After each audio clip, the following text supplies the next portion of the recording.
It's Offside with Hawes and Maguire. All right. Okay. All right. All right. Yeah. Oh, Wow, did you a see spitter. that? There was an explosion Holy cow. of beer there. Of So- hockey. Of hockey. Hey, let's say Laheim there. Okay. Upper Welcome to Republic. Offside with Hawes and Maguire. I'm Hawes. I'm Maguire. And we've got lots. You don't know which way you're I pointing? think I hear it, right? You're pointing to that guy. Yeah, You're yeah. pointing to that guy. I knew that. And- Been a and- while. And we had discussed, for future reference, wearing white after Labor Day. White is bad. white- Yes, white's that's bad right. On camera. That's right. But, okay, so lots of things to talk about. Like the hockey is extremely God. exciting. Okay, but we're going to talk about because we started to talk about something about the members thing, right? So I got to tell you a story. You mean a read of you? Yeah. Yeah. Yeah. So that's exciting because here's the thing. Wait, you gotta tell I me. love the You're food. coming. I'm coming. Oh Yeah. yeah. Yeah. Oh yeah. I'm coming. I'm going to be in the member guest thing. Okay, with Liam, and I'm going for the food. Okay. I mean, I like Liam and all, but oh my God, did they put on a spread? Eh? We put on a spread. Oh, yeah. it's fucking great. You had a bit of a sample of it last year. I had a sample of it last year. and It was awesome. It's pretty crazy. So so I'm excited about it. But Yeah. so next week I was supposed to be performing and emceeing a golf tournament. Yeah. Okay. That I had done the previous year. Okay. Okay. And so the previous year, the guy who was he was a lot of talk, right? Was going to be a sponsor for us.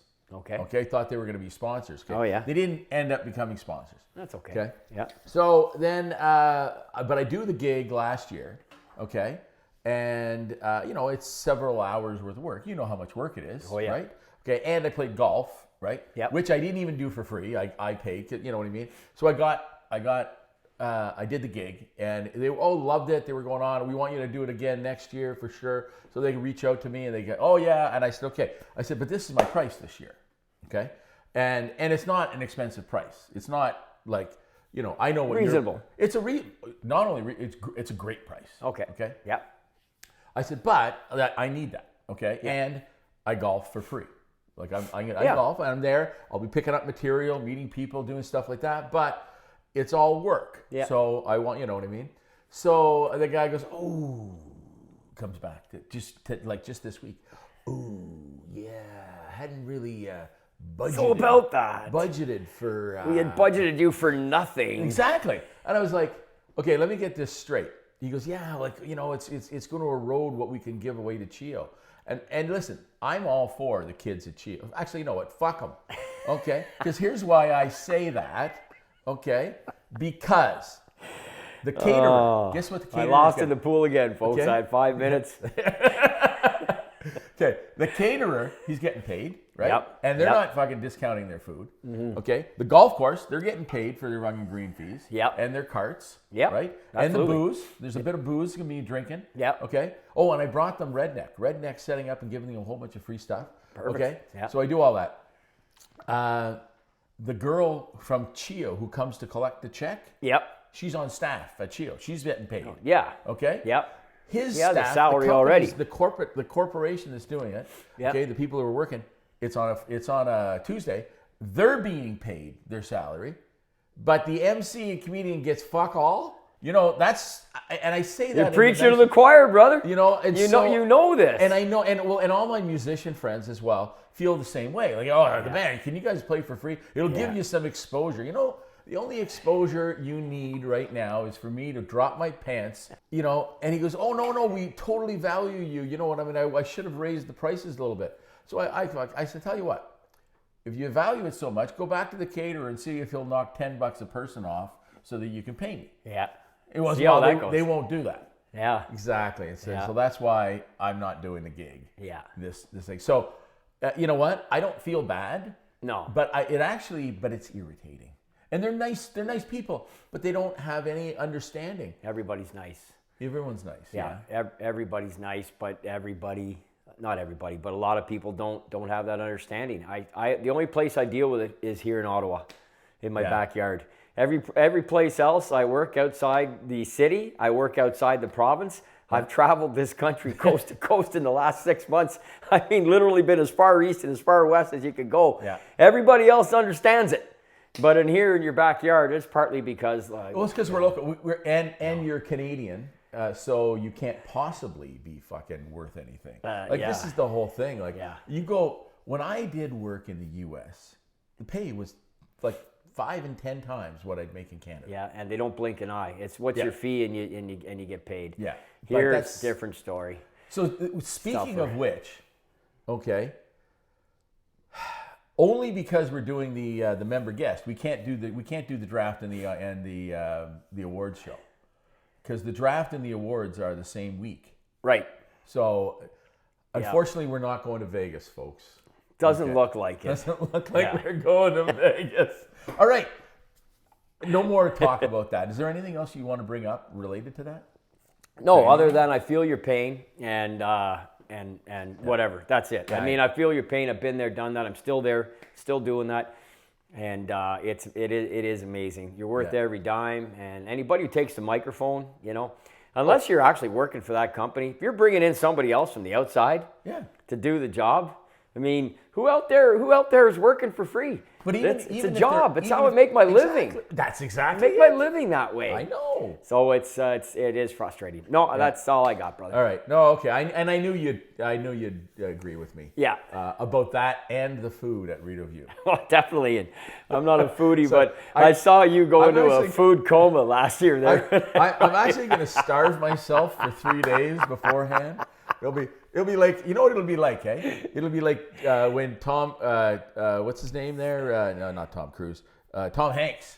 Came off the deserted island. Oh, and comes Castaway. in there and they got the big smorgasbord of things there for him. It'll be like, it'll be pretty good. Yeah. Okay, so we should talk something about hockey. Okay. All right. Yeah. So at this juncture. Yeah. Okay. Yeah, both series are tied 2-2. Yes. Okay. Now I want to ask you, and we'll attack each series, of course. Okay, separately. Yeah. I want to talk New York, Florida. Okay. First, yeah. It's fucking exciting. It is. It's fucking amazing. It's getting nasty too. Well, it has been nasty. Right from game one, really. Yeah, but isn't it like it is just? And you know what I like about it is that it's not template hockey, right? It's not. This is what our set play is. It's all over the place now. Like there's a lot of creativity happening. Yeah. Like and I gotta say, that Florida team. New York's good. No, don't get me wrong, but that Florida team. If they don't win the cup, boy, and I want Edmonton to win the cup. For the record now. So do I. But cheering for them too. I mean, wow! Like that Florida team is. Well, they look great. I mean, they went to the final last year, Chris. So it's not exactly smoke and mirrors. They've got a very established lineup. You've got all of the requirements. You've got your scorers. You've got your playmakers. You've got your shit disturbers. You've got your grit. You've got your physicality on the back end. You've got good goaltending. I mean, the coach Paul Maurice, he's never won. And I thought he won in Carolina. No, that was actually Laviolette, who's coaching the other team. Okay. So it's an interesting scenario in that sense, and that happens all the time in hockey. There's always a lot of bouncing around. But I mean, in the case of Maurice, who's one of the most longest-serving coaches in NHL history, and he's never won. And this guy now has got a hell of a team again, and they're playing the Rangers, who are a hell of a team. And this series has just had everything. Most notably, the latest one being the Kreider to Chuck back and forth over the mouth guard. That's the best play he made all game. to Chuck says to Kreider post game. I mean, you gotta love it. That'd be a good fight actually if they went. But, there hasn't been much of that. But there's been a lot of the required other elements, Trouba and the chicken wing and no suspension, $5,000 fine. I had zero problem with that. I don't know if you did or not. You know what? Playoff hockey, unless it is injury-inducing, I say, let it go. Well, the bottom line is that the contact was originally with the shoulder. The primary contact was not the head. Right. And look, Rodriguez sold it. It's so difficult for people to understand that. To me, it's plain as black and white. He sold it as well. They're all selling it. Fuck. Like the drama, like, you know, the drama that goes on when who was it? Last night. Draisaitl. Yeah. Did you see the little the elbow of Draisaitl to him? Yeah. Holy Christ! I thought he was literally. I thought there was another Kennedy assassination. Shot from the grassy knoll. Yeah, he fucking went down. He was moaning, and you know what I mean. And then he is a little theatrical out there. So I was just revisiting some of his career, such as it was when he's German-born and came over here and played in our junior system, as so many of them do. Right. You know, and then they go back and play for other countries where they're from, and they beat Canada, and it's Canada who can't develop anybody, yet we develop them. But anyway, don't get me going. Oh, so you're talking. You were talking the Worlds now. I'm just talking. No, I mean, whatever. We finished fourth. It's a C tournament, but I'm not even complaining about that. Well, because I'm not actually complaining. But no, you're not. You're not. Yeah. But because I wanted to talk. I wasn't going to bring it up, but that you do. So I don't know where the hell I was. Where was I recently? I was somewhere. You were in Ireland. I was in Ireland. Yeah. And then I came back and I went away. Yeah. You went somewhere for a golf trip. I don't know that's where right. it was. Okay. It was in Thousand Islands. Oh, okay. It was great. All right. I think you were there when the Worlds were on, probably. Yeah, exactly. So that's where it was. So two things I got to say. First of all, I got to learn where I am and who I'm with. Okay. So this ought to be good. A couple of guys are bitching and moaning about, Canada. These kids let us down. And blah, blah, blah, blah, blah. And that guy should never, that whole thing. You gotta be kidding me. That's exactly what I said, right? Which some of these guys I don't know. They're friends of friends, right? And so I attacked them as if they were my friends. Yeah. And they know, you would get. So at that, I was like, oh, yeah, that was wrong. And then we're into it. It's like, and I'm literally just teetering on falling over. Okay. I was very tired. What do I tell you all the time, Chris? Just follow my lead. Drink like I do. I know I can't. I didn't even come close to drinking like you did. But that being said, so we're sitting there, and then and Gretzky, we're watching the U.S. feed. Right? Okay. So Gretz is on the panel.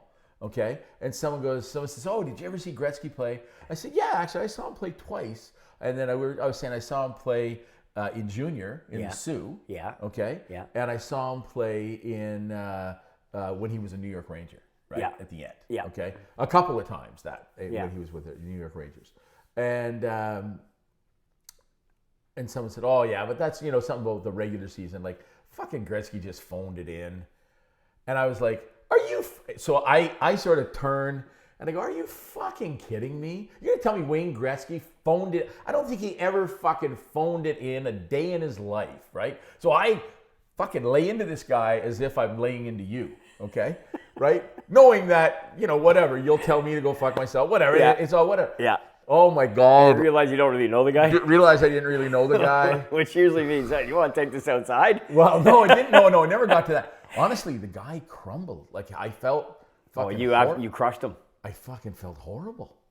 Like, you know what I mean? And so here I am. Well, price you pay for a stupid comment. Well, I know, but I shouldn't have. 382 points in the playoffs. Wayne Gretzky, 122 goals. Like, give me a break. Seriously? Wow. I mean, did you see the thing that's blowing up on social media right now? I know you're not on. But Wayne Gretzky. So he's on the TNT panel. The exact thing you're talking about. Okay. And Mike Kelly, who has fast-tracked his way. I mean, I'm not a big analytics guy, but Mike does such an amazing job anytime you can see him or hear him on the air. Now, is he down in, like, a New Jersey guy? Is that the same guy? God, you know what? I'm not sure where his home base is, right. Okay. But they had him on the broadcast. I guess he was having an informal conversation with Wayne at one time, and Wayne said, we had no analytics back when I played, but everybody talks about the 87 Canada Cup, which being the three greatest games ever played, which they were, right? The 3-game final when we beat Russia. And Wayne said, I'd love to know if you ever get a chance, crunch those numbers. Well, he did. Kelly crunches the numbers, and he brings them on, and Biz is on, and Liam, their host at Liam O'Brien. They've got the whole panel, and Wayne's over there. He's the only guy holding the stick. Mike Kelly's in the middle with the microphone, and he's crunching the numbers. Wayne Gretzky, Mario Lemieux, like everybody on Team Canada 87, and the Russians. Yeah. And Wayne's numbers were ridiculous. Like, this is taking the analytics of today, bringing them back, watching those games, doing all the micro-analysis and the analytics and all the numbers and everything. And Wayne, the best one was in games 2 and 3, which we needed to win both. Right. To win after losing game 1 in overtime, as I'm sure most people remember. And on September 11th, the game 2 was the 13th, game 3 the 15th, Cop Coliseum, 6-5 all 3 games. Wayne's... By the way, most people don't remember it to that extent. Liam. I think most would, wouldn't they? No. You don't know the dates? I mean, come on. No. You know, like most people go, yeah, I remember that. Didn't Gretzky Lemieux? Wasn't there something like that? That's what most people remember. Oh, fair enough. Right? You remember, what? By the way, what were you wearing that day? I remember, when you get me going on game 387, because that's the whole Jack Gaydon story and the whole thing that happened. But for me and everyone who I was drinking with that night in Bell's Corners. But when they did Wayne's, they called it, I'm trying to remember the name of the stat Mike called it, but the high offensive pass chances in games 2 and 3 combined for the top Russian, which was Krutov or Bykov, or one of them was... one of them jerked me off. One of them, it was like 5 or 6. Mario Lemieux was like 7. Wayne Gretzky was 22. 22. Like, I thought Wayne was going to fall over because he hadn't been told these, you could tell. Yeah. And they're going everything. They're doing the ozone time. They're doing high chances. They're doing Wayne's puck possession. They're doing this. They're doing that. It was unbelievable. If you watch the games, you know this isn't outlandish to hear this, except it's outlandish to hear it because nobody goes back. Yeah. Like, if you could go back and say, one of Bobby Orr's, say the game 6 against the Rangers in 72, which I think was one of his greatest performances in an NHL game. Wouldn't you love to, I mean, maybe nobody would love to know. What difference would it make? He was superlative. However, it's interesting to hear it numerically. So it prompted me to think of that after your discussion in Thousand Islands in this licensed establishment where the guy said Gretzky mailed it in. What even is that? Well, what even is, like, how could anybody even say that if you saw him play? Well, and here's the thing. I'm not even the giant Gretzky fan, but, anyway, so that was where, but what I felt worse about was the fact that I treated him like I knew him, which, you know what, in many ways, that's a nice thing, right? Treating somebody like they're a long-time friend of yours, right? Except when you talk to them in the, you know what I mean? When you shoot them down. Like, so I felt really bad about that. I feel shame. I go to box. You go to box, serve 2 minutes. I feel shame. Then you go free. Yeah. So. Welcome to my world, man. I've cut down thousands in bars.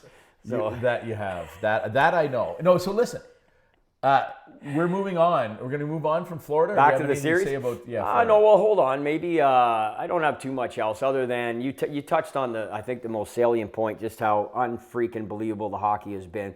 Frankly, I thought Carolina Rangers was an incredible series in terms of the play. What Florida brings, it's bringing the nastiness out. It brings out the hockey that we all love to watch. By the way, I got to say, and I'll say this, my buddy Jerry Fleury, who does watch our show, he lives down in Toledo, I think, right now, and he bounces back between Florida and Detroit area.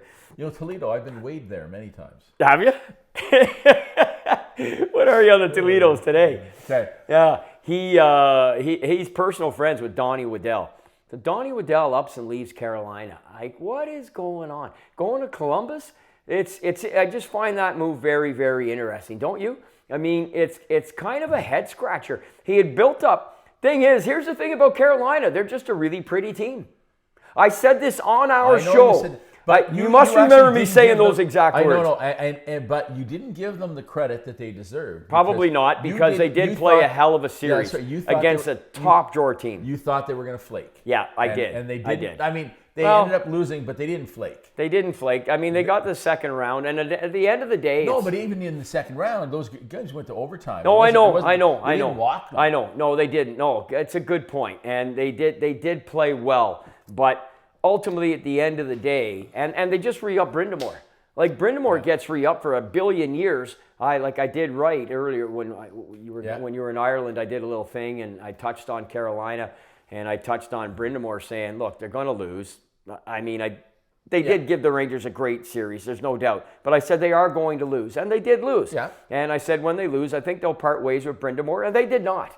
Well, so, you know, how can you, in my opinion, okay, how can you get rid of a coach that brings them to that level? Yeah. And at the end of the day, you can coach so much, and you can talk about how great Scotty Bowman was, and I know we've heard, this and that. But he was fortuitous as well. He got parachuted into a lot lot of good scenarios. That's right. Not taking and saying the guy's not a great coach. No, but you got... Took over 2 Stanley Cup winning teams, folks. You got Carolina that achieves... Like, nobody's disappointed with Carolina's performance. Even the fans, you want them to win the cup, but at the end of the day... I'll tell you what, Chris, they're never, ever, ever, ever going to win as long as they play duck, duck, goose after games. It's just not going to happen. If you can that bullshit and just lift your sticks and get away from all that stupid, inane, ridiculous stuff, just do something hockey or skate off the ice. Yeah, like what is this? Every day you have to salute every time? I don't know. You know what? That's nice, but at the end of the day... It's not the worst thing. The worst thing is when they're racing back and forth and sliding and pushing each other like they're a 10-year-old. I mean, it's just so stupid looking. I don't watch it, and good on them, and I didn't buy the T-shirt, and I support everything they did, and I know they went after grapes, and they whatever. But, I mean, at the end of the day, I'm sorry. It's the hockey gods. The hockey gods are going to make sure you don't win until you stop playing duck, duck, goose. It's as simple as that. Well, the same hockey gods that I really like about... Anyway, so I was going to make a Toronto reference, but let's not, Well, hey, listen, they got their new coach. They got Berube, the guy everybody said was going to be... That's right. He's going to come in. But did you see the what do you see the picture of him and Mitch Marner? No. In the diner? No, here's the thing. So he gets named head coach. Yeah. And I don't know where I was at the time. I wasn't in Ottawa. Yeah. But someone sends me this thing about, he's gone. He's going to be gone because of his comment back when he was playing. He made, I guess he called somebody the N-word, or called somebody a monkey. Berube? Yeah, Berube did. Yeah. And there was, he's fucking gone. They're going to get rid of him. It'll be another one of these situations. You know what I mean? It's like, holy fuck. Like, this is his third NHL team, so he's not going anywhere. No, I know. But you know what? I don't know how you do it with people. We're dealing with, like, the social media people and that. Oh, it's like, I honestly, I just want to, you can't do it. But if I could, like, have a giant hammer and just bonk, those big inflatable hammers? Yeah. But I want it to be real, and I can swing it. Because sometimes, like, some of the things that I get, and it's like, I just, you know what I mean? Like, anyways, so that was it. So they got their new coach, but I didn't see what was with Marner. I mean... Oh, it's just a picture of him and Berube, because Marner is the one that's been taking most of the heat for the loss. And, at the end of the day, that was a coin flip against Boston, Game 7 overtime. And frankly, I mean, if there was ever a series the Leafs should have beat Boston. It should. You must admit that as a Bruin fan. Look, I got a Bobby shirt on today. Hadn't worn it in a long time. Thought I'd put it on, and Bobby gave it to me, so I thought I'd wear it. Yeah, Bobby never gave me anything. No, but we'll get you hooked up with him at some point in time. I'm going to Florida this week, eh? Are you? I'm going to Florida. Yeah. Yeah. So maybe we can call him. Maybe I can play golf with him. Yeah, I'm sure. God, it's only 120 He'll probably degrees. boot a guy out of his foursome to get you in. Well, absolutely. Why not? Okay. Yeah. What were we talking anyway, about? Berube, Leaf hire. It doesn't fix what the problem is on the ice. No. They're still a day late and a buck short on that roster. If you roll back, look, you got Johnny T one more year. You know, you got Austin and Mitch indefinitely, Nylander. Those guys weren't necessarily the problem. Well, Marner was useless. And Willie, I mean, at least the guy's bleeding for you out there. Austin, I don't know. Well, no, here's the thing. You know, Austin Matthews is a legitimate. I mean, I wasn't a big fan of him, and partly because I didn't really like Toronto, and that was part of it. Can he win in the playoffs? Well, fuck, he did that game too. He did game 2. But guess but what? It's a best of 7, Chris. I know. Well, Look at all the guys we grew up admiring, all the superstars we love now, whether it's Nathan McKinnon, whether it was Ovi in 2018, whether it's what Sid's done. Look, this guy's a perennial 60-goal scorer. Yeah. He may even score 70. Yeah. What are you going to do in the playoffs? Well, that's the challenge. But it's also the challenge is the physical wear and tear, right? That's what it comes down to. Oh, fuck. Look at McDavid. Wow. He's bigger. He's sturdier than McDavid is. Yeah. No, you're right. You know, I mean, what's Jesus? I mean, you're supposed to be the guy, you know, Leaf fans anyway. Austin's your guy. He's your man. Another Rocket Richard trophy. But look, you need to have another gear of intestinal fortitude in the playoffs. If you're watching any of the games right now, that's got to be painfully obvious of where you've got to go. Do you not just watch the game sometimes and go, oh, sweet God, if I was to drop in even like the Montreal Canadiens or the Ottawa Senators, or drop in some of these teams right now into the middle of these series, and you go, holy shit, you'd get run right out of Dodge. Well, do you not see that? Oh, absolutely. Obviously you do. I mean, look at it, but it's incredible. But you know what I look at? I look at some of the things and I see some of the play, and we'll talk about this when we get out west here. Okay, I mean, it's incredible hockey. Like, I mean, at the end of the day, it's fast, it's ridiculous. The whole playoffs has been. And you know what? One dud series. You have a delusion as a hockey player as you grow up, right? Everywhere, at every level that you play, because hockey is at levels, right? Which is the greatest. It's actually the best part of all of hockey is that there's levels of hockey. So the kid who's playing House League C. Yep. Okay. Yeah. There's a Wayne Gretzky in that league. No question. Right? Yeah. And then as you move up, there's you know what I mean, blah, blah, and there's always somebody. And so you always have that feeling of. That's a great point. You know what I mean? Yeah. And that's one of the best parts of hockey, in my opinion. Yeah. Okay. Yeah. And you see that. So these are all the best of the best. But we see guys who are, and when I see a guy, you know, taking it to the next level, and here's what I'm going to say about taking it to the next level. Yep. You know who I have been most impressed with in this New York Florida series? Who? Barkov.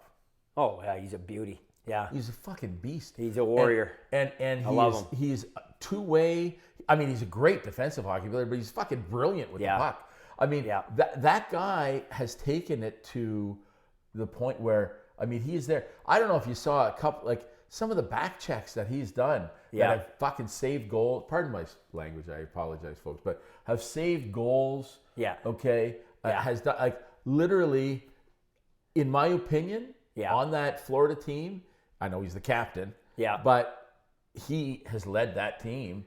Maybe not in scoring, you know, and I know that Tkachuk is a heart and soul guy. Yeah, but without Barkov, you need several guys, and they're complementing each other nicely right now. And they've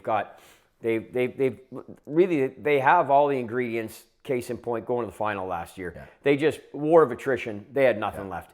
They had nothing left against Vegas, and they got run out of Dodge by a Vegas team who were very, very well prepared, who look very much like Dallas does this year, to be perfectly honest, in my opinion. I did want to draw one other analogy, because we did kind of just throw Austin Matthews under the bus. And I watched every second of every game, and he had a lot of shifts and a lot of games. It's he's been nominated for the Selke, you know. I mean, I don't think he'll win it, but the guy got enough votes from people to get in the top 3, and I don't think it was probably the wrong call. I've seen him play. Has it ever happened where somebody has won the Rocket Richard and the Selke? No. Well, the Rocket Richard only started in '99. Okay, so scoring. But in terms of goal scoring and of course the Selke only started in '78, I believe it was. So No, when I think Selke, I think Bob Gainey. Well, the trophy was created for him. Right. I mean, there's no ifs, ands, or buts. They said we've got to do something to honor Bob because what he does in our game is ridiculous. And I mean, had there been one in the '60s, Claude Provost would have won it 10 years in a row. So maybe. there was no defensive comparable. award. There was no really. Okay. No, there was nothing. Gainey won the first 4 years, and he is a prototype that everybody's measured against. Then you had guys that won it later, like Fedorov and whatnot. These guys were scoring 100 points, and this is where Matthews maybe is up in that category. The thing is, I saw on so many people commenting, and like I said, I watched every minute.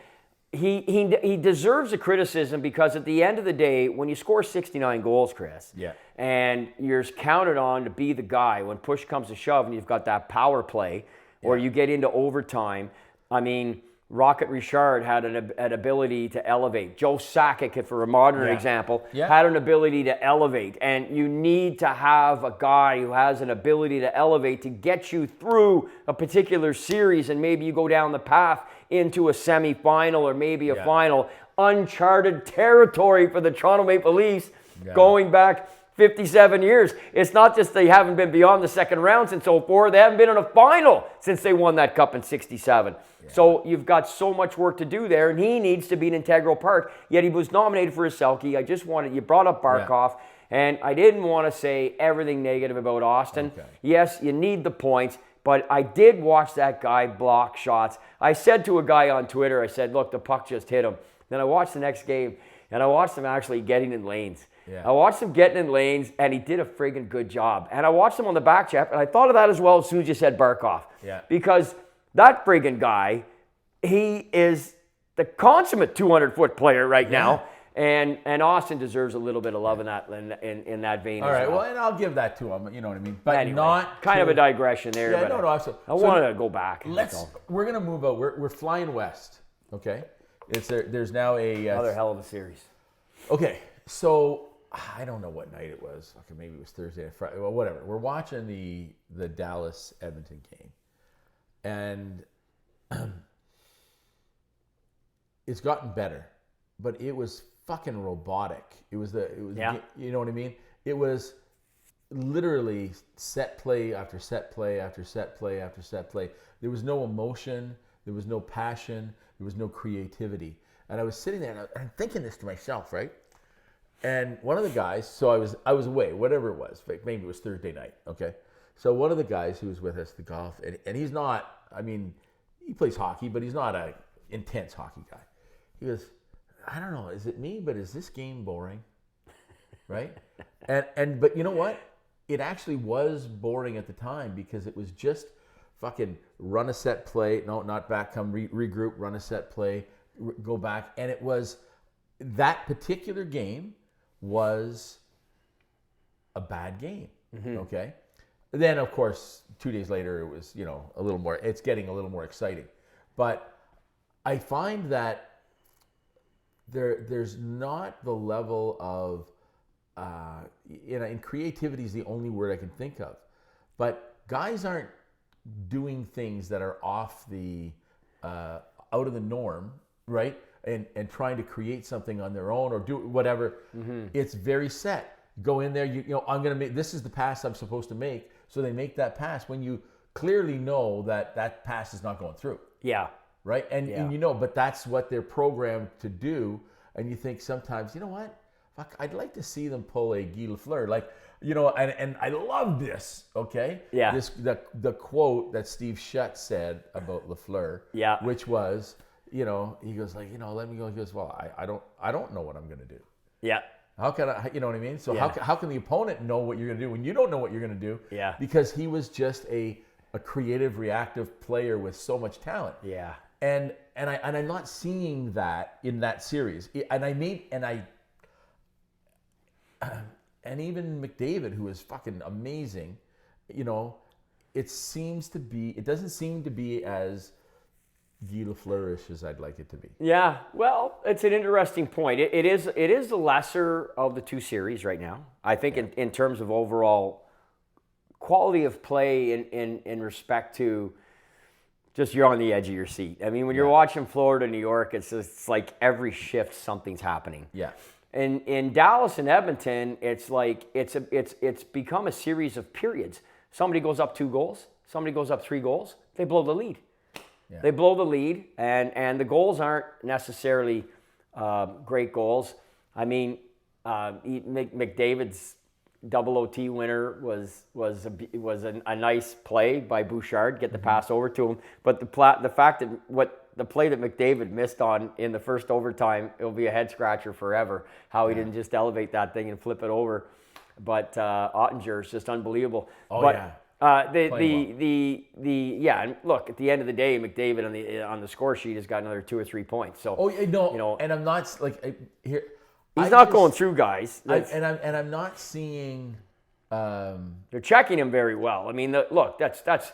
Oh, they are checking. I was on national TV before the playoffs, CBC, and they asked me who I thought was going to win the cup, and I picked the Dallas Stars. And then the next day, Vegas announced that Mark Stone and Pietrangelo were playing Game 1, and went, "Don't." Yeah, I know. And then they won the first 2 games, and I went, "Oh, well, this is over." And really, since then, Dallas has been rolling. Yeah. They've been rolling. Now, you say about the other night, they go in that quick 2-0 lead, and then Edmonton are the ones who come back. And you look at the goals, to your point, maybe what you're talking about, pucks are bouncing off guys at the side of the net. Hyman's just standing there and hits them. I mean, these types of goals are going in there, and it's a different feel. Yeah. The series has a different feel, but I do think now, Dallas who do you like as players in that series? Everybody. There's so many guys that I like. I mean, Rupe Hintz. These guys, some of these guys that most people don't know.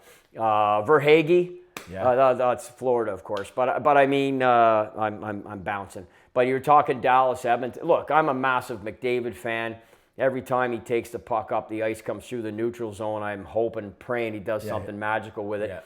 Yeah. But I really, right now, if you had to pick in the 2 series, 2 players. Well, the Ranger Florida one, this isn't a huge surprise. Lafreniere has been probably, next to the goaltending, has been the guy. Best player. Yeah. And isn't this something, Chris, to say? He was so criticized. So criticized. Yeah. First overall, despite what he did for Canada in the World Juniors, he wasn't even supposed to play in that gold medal game. Either him or Barry Hayden. They told them, you and I talked about this. Yeah. They told their parents, they told their agents, they told everybody, we're playing.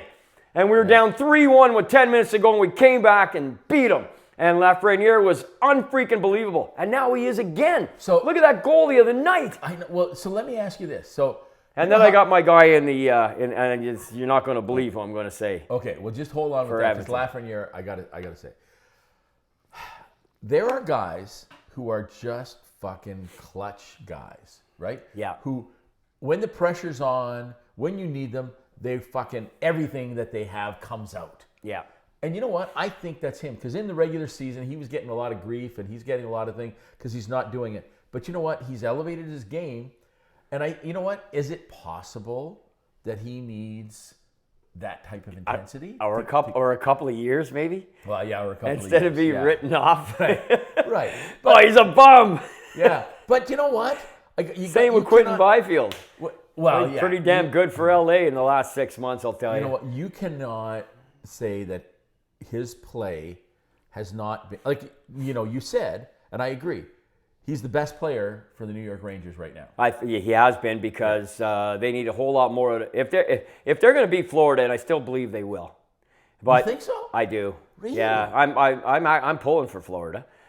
Truth be told, in the series, I'd like to see them back in the final. I'd like to see Paul Maurice. I wouldn't have a problem with Florida win the Stanley Cup. I used to interview Paul Maurice, and he gave me the greatest interviews. He was so much fun to put a microphone in front of. And I'm a fan of the guy. And I'm a fan of a lot of guys on that team and that organization. I'm a fan of Bill Zito. I think he's done an outstanding job. Like, you take general managers who just roll up their sleeves, and then you turn around and look at Edmonton. Look what Knobloch's done as a coach with the Edmonton Oilers. Like, Chris, look at the last series, inserting Pickard. You take Skinner out, and you go, I'm going to put in a 32-year-old who's never played in the playoffs. Like, you could absolutely be waving bye-bye to your coaching career. What does he do last night? He makes three lineup changes. Yeah. 3 lineup changes. Well, and puts in McLeod and Perry. Yeah. and they score. Yeah. McLeod scores and Perry gets the primary assist. Well, and one of the things they were talking, they got to get. And the change on D. You take Desharnais out, for God's sake. You know, got the wingspan of a condor. He's your biggest guy, your most physical guy. You take him out. I mean, you got to give Knobloch credit. But my guy on Edmonton, I mean, I love McDavid, and Draisaitl's got 10 goals, and you know, Hyman's Hyman. But I'm loving what Connor Brown's doing, man. I'm loving what Connor. Look at is that because of the local connection? Well, why not? Why not? He came to Ottawa here and got the sweetheart contract. They're the ones who pumped his tires and gave him the money and then sent him out of Dodge. He can't score to save his life. He doesn't have a shot go through a piece of balsa wood, but the guy can set up like there's no tomorrow. Outstanding junior, pass? Reunited with Connor McDavid and reunited with his junior coach. And that was an unbelievable pass, Chris. They have not been scored on as we tape this on the power play. Okay. 22 consecutive power plays since Edmonton gave up a power play goal. And that's what won them that game the other night. Yes, for sure. It was a shorty, and then the Draisaitl's came, 51 seconds later? Which was only 6 seconds after the penalty had run out. That's right. So you could almost make the case. It was almost a shorty. Almost a shorty. It was almost two shorties. Yeah. I just love what he's doing, and he's on a mini little 3-game point streak here right now. I'm a big fan of the guy. And it's tough when you see guys go to the show and they struggle like that. They can't score. Saw the goal he scored this year. You know, you saw the ovation, the Edmonton. I think we talked about it on the show. I mean, that was his first goal in like 17 years. Yeah, it was a long time, man. I mean, we're talking back to reminds me of Larry Zeidel and Sandy Huckle and those guys who had 17 years between playing in the NHL. You know, it's well, it's 15, I guess, technically, but it's 52 to 67. However, I digress. You guys know those guys. But we all know them. Yeah. Anyway, I'm a big Connor Brown fan. I'm loving what's going on there. Yeah. Lafreniere is a little easier to pigeonhole in, and he did have a good regular season. Like, he's turned his game is starting to reflect where he was drafted. And even then, you know, like, he was projected maybe top 6, right? Like, certainly top 9. Maybe he'd tap out at top 6. I'll tell you where he's going right now. Who doesn't say the future's incredibly bright for him? Very bright. And I love it. Yeah. If you're going to put on our flag and you go out at any time, that's why I would never, ever crap on a guy like Lindros or some others who have taken heat for all sorts of different reasons. Every single time they were asked to represent our country, Chris, they did. Every single time. And that's always going to resonate with me. So Lafreniere, right now, buddy, I'm cheering you on, although I'd like Florida to win for other reasons, but and I'm cheering on Connor Brown. Good for you. You know who I'm impressed with as well? Old guy on Dallas. Pavelski. There's a guy who... You know what? Here's a guy. He's got to be winning 70% of his draws. I don't know what his draw stats are. I don't know. I don't know what they are, but he is fucking dominating in that circle. He reminds me of Brian Trottier with the Pittsburgh Penguins. Yeah. Not the Islanders, Brian Trottier. Okay. The Pittsburgh Penguins. Because Pavelski made his hay with the San Jose Sharks for 9 billion years, as we all know. They got to that one final. Him and Joe were the straws that stirred the drink. You got big Brent Burns on the back end, and they had a nice little team, good goaltending, well coached, and just weren't able to get over the hump. Sound familiar at all? Maybe to the local team here in Ottawa? You know what? I will say that I don't think I'm not going to be liked for saying this.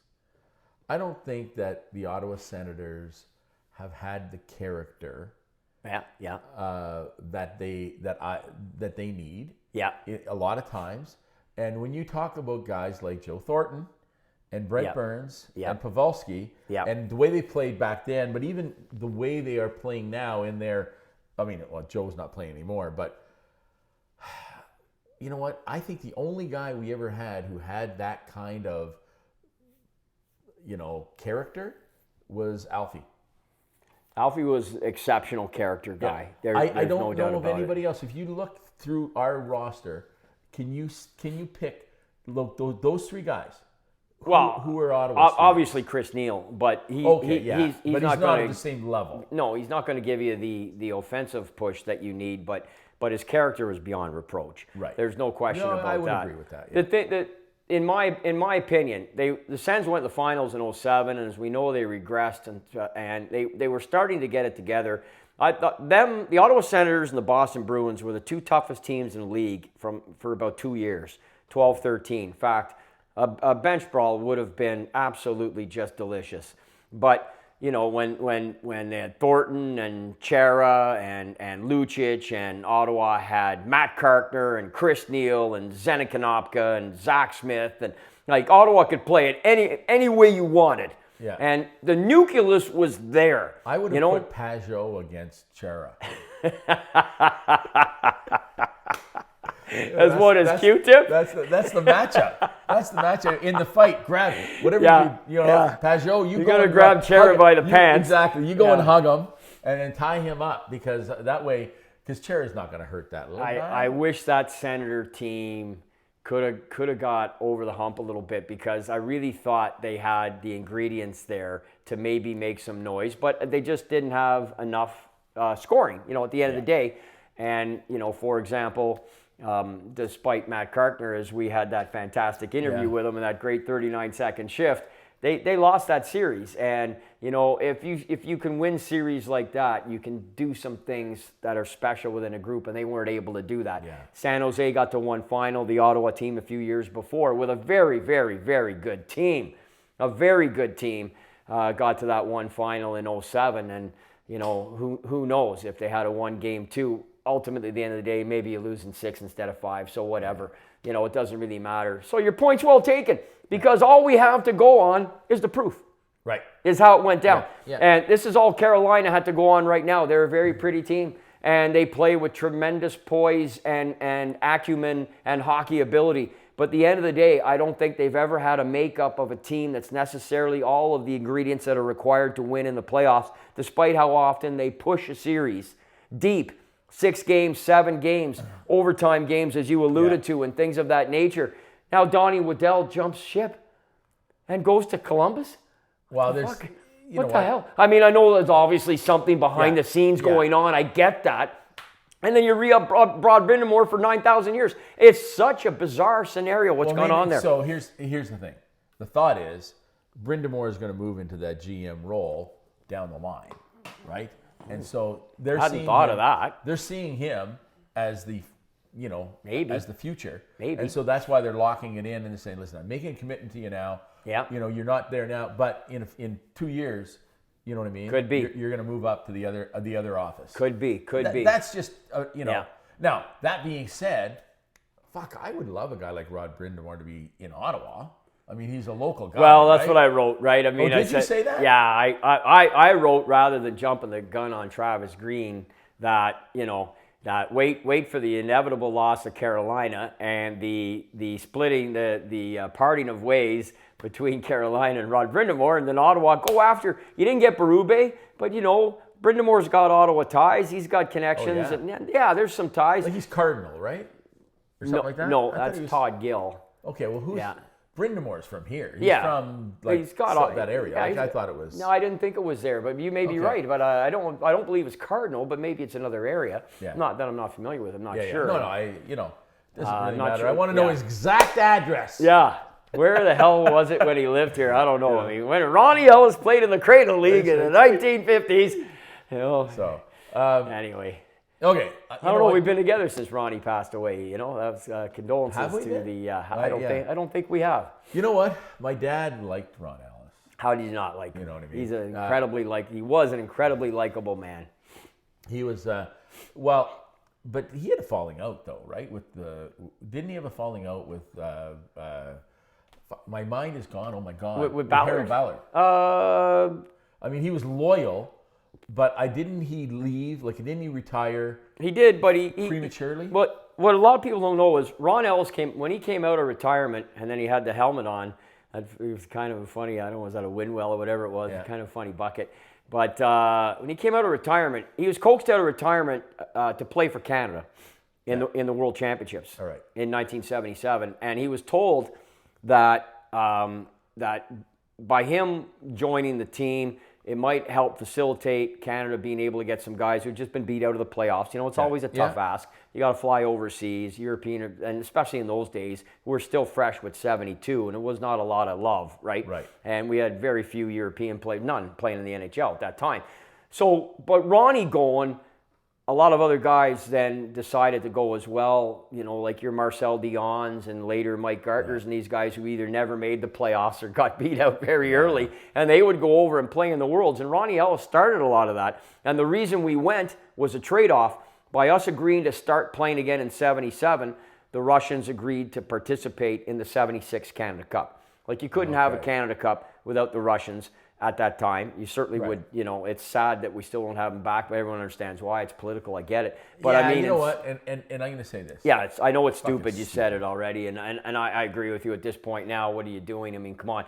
But in 76, it would have been unthinkable. And so they agreed to play, because Canada agreed to play in 77. Right. Canada said, how are we going to get a team? Let's ask Ronnie Ellis to come out of retirement. So Ronnie came out of retirement, and then he went back to the Leafs. And him and Harold were okay. So he didn't have the falling out that Henderson and Dave Keon did.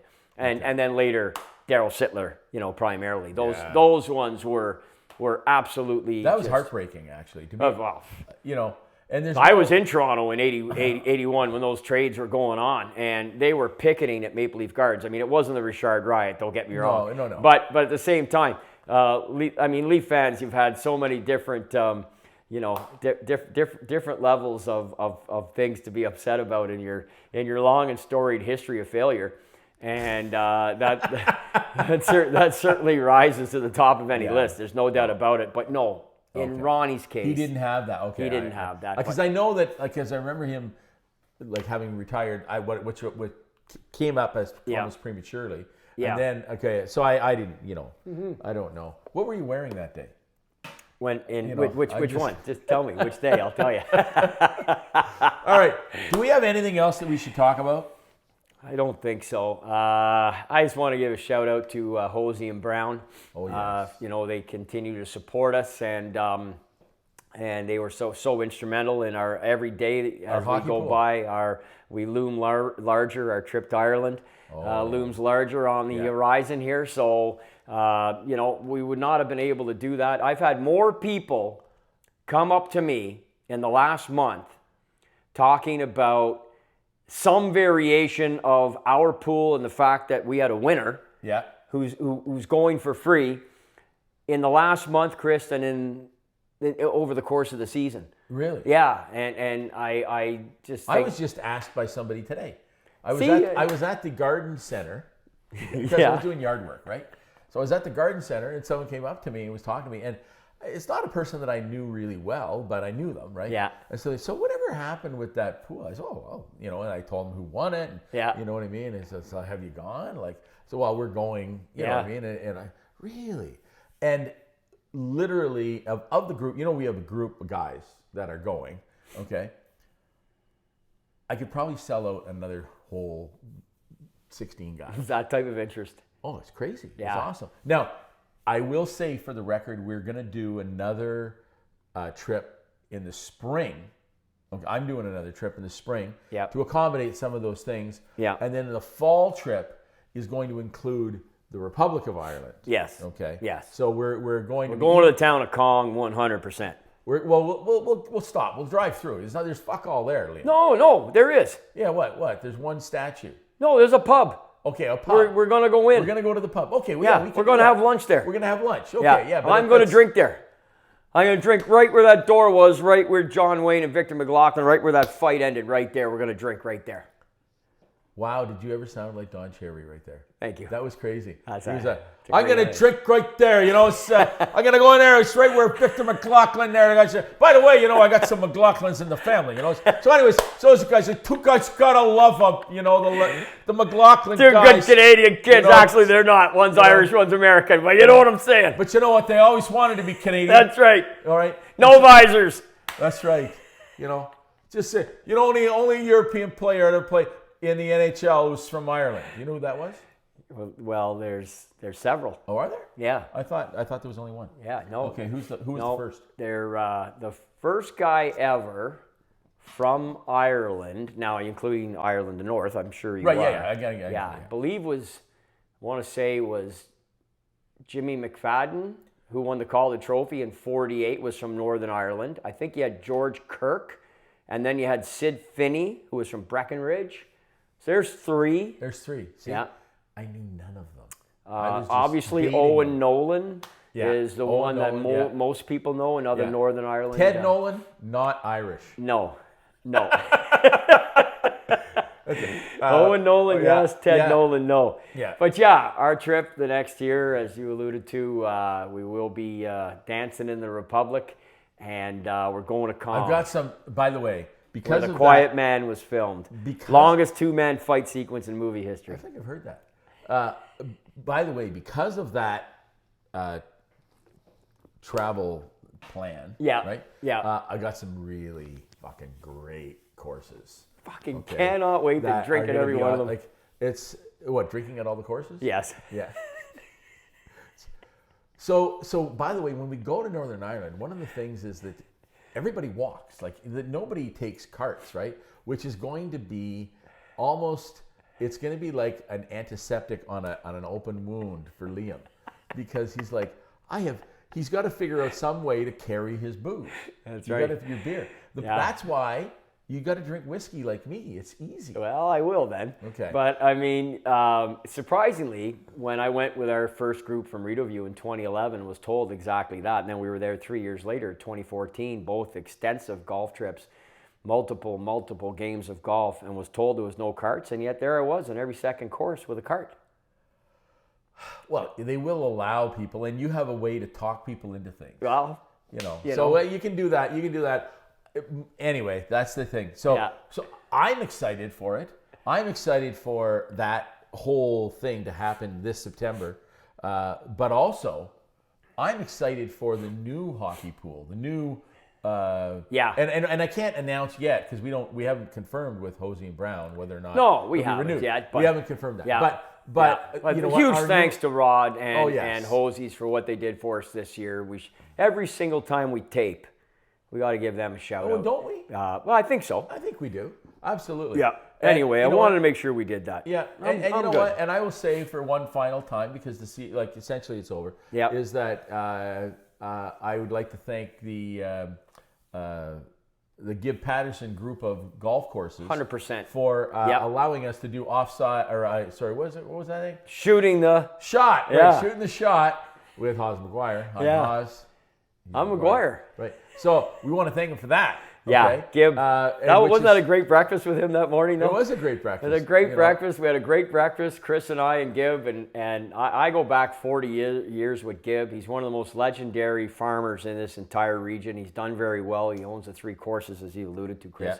Yeah. And he's very generous with us. And we went to Florida because of him, because of his business, and we got those 6 interviews. And I'm so proud of the work we did. And all the driving you did. I mean, I tell people we went to Florida, oh, you did this, you did that. I said, actually, we spent most of the time on the highways going there and back, different places. Yeah. In the proper lane, I might fucking point out. He's the worst. He's a left lane parker, folks. I'm not kidding you. I was driving faster than everybody else. No, a couple of times. He missed a key part of driving school when he was 16 years old. Listen, when I drive with him, I will show him the correct way to do it. Oh my God! And then he'll know it. Whether he chooses to accept it or not is another story. But I will show him the correct way to drive. Jesus Christ. Okay, you know what? Fucking guy, eh? Unfucking On that note, I'm down to my last mouthful, so you know what that means. It means that we're saying goodbye. Thank you for watching Offside with Hawes and Maguire. Me being Hawes. I'm Maguire. G'day. All right. Perfect. Okay.